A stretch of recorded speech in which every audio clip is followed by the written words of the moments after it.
बहुत धन्यवाद। अब हमारा प्रथम कार्यक्रम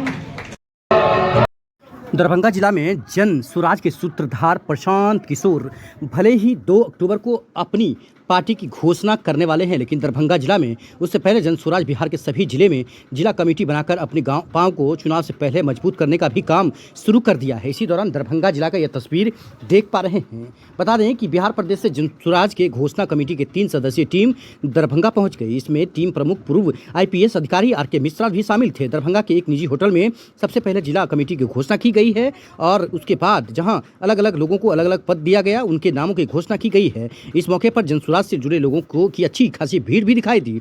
वहीं मीडिया से बात करते हुए जन स्वराज घोषणा टीम की प्रमुख पूर्व IPS अधिकारी RK मिश्रा ने मीडिया से बात करते हुए कई बड़ी बातें कही हैं। उन्होंने बताया कि आने वाले चुनाव में हम लोग किस तरह से काम करेंगे, उसके बारे में भी उन्होंने कहा है। 243 सीट पर चुनाव लड़ने का काम करेगी जन स्वराज, ऐसा उन्होंने कहा है। प्रशांत किशोर पार्टी की तरफ से मुख्यमंत्री का चेहरा नहीं होंगे। उन्होंने दलील देते कहा है कि प्रशांत किशोर में किसी प्रकार की कोई महत्वाकांक्षा अपने लिए नहीं बढ़ी है, बल्कि उन्हें महत्वाकांक्षा बिहार को सबसे सबल बनाने की जरूरत बढ़ी है।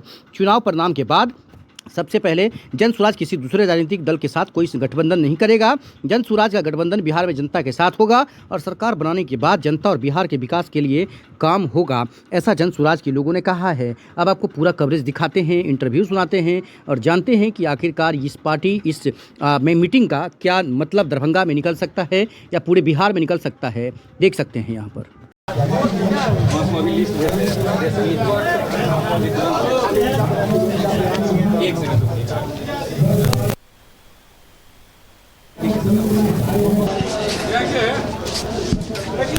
श्री ज्योति प्रसाद यादव जी, कृपया अपने मंच पर अभियोग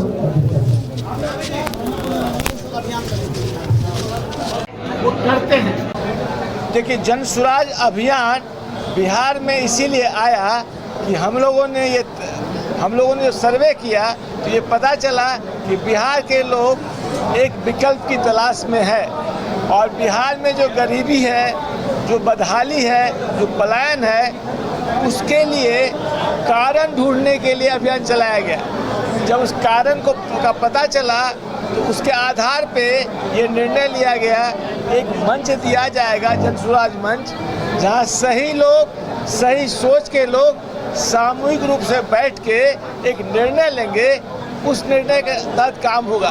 तो जन स्वराज अभियान वोटर को, मतदाताओं को, बिहार की जनता को जागरूक करने के लिए चलाया गया था और समस्या जानने के लिए किया गया था। लेकिन अभियान जब चलने लगा तो जब लोगों से वार्ता हुई तो लोगों ने कहा नहीं, यदि अभियान को पार्टी में बदलिए और चुनाव लड़ा जाए और सत्ता लिया जाए, फिर व्यवस्था परिवर्तन किया जाए। तो इसी जनता के, बिहार की जनता के इच्छा के अनुसार जन स्वराज अभियान बिहार के 1 करोड़ जनता की पार्टी बनने जा रही है और चुनाव में भी जाएगी। किसी से कोई गठबंधन नहीं होना है। 243 सीटों पे विधानसभा में चुनाव लड़ने का इरादा है और जीत करके यहाँ सरकार बना करके व्यवस्था परिवर्तन का इरादा है।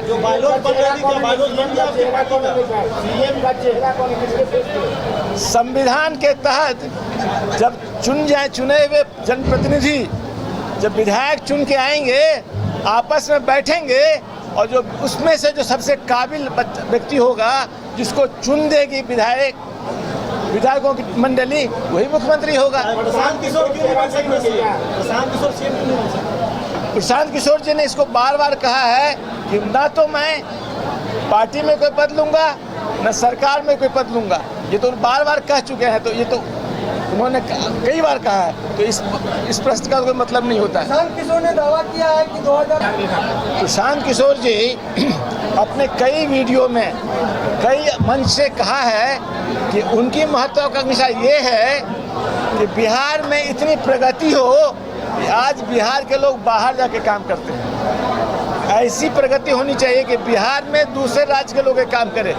जिस आदमी की महत्वाकांक्षा इतनी ऊंची है, उसको आप छोटे मोटे महत्वाकांक्षा को बांधना चाहते हैं। बिहार की तरक्की की महत्वाकांक्षा है। अपने जीवन में बिहार को विकास की सबसे ऊंचाई पर ले जाने की महत्वाकांक्षा है। और वो अकेली महत्वाकांक्षा नहीं है, पूरे बिहार के लोगों को संगठित करके बिहार के 1 करोड़ लोग किसका संरक्षक सदस्य बनाकर 13 करोड़ जनता को संगठित कर ऐसा गठबंधन तैयार करना है। इस गठबंधन के जिम्मे ये भार होगा कि बिहार की तरक्की हो।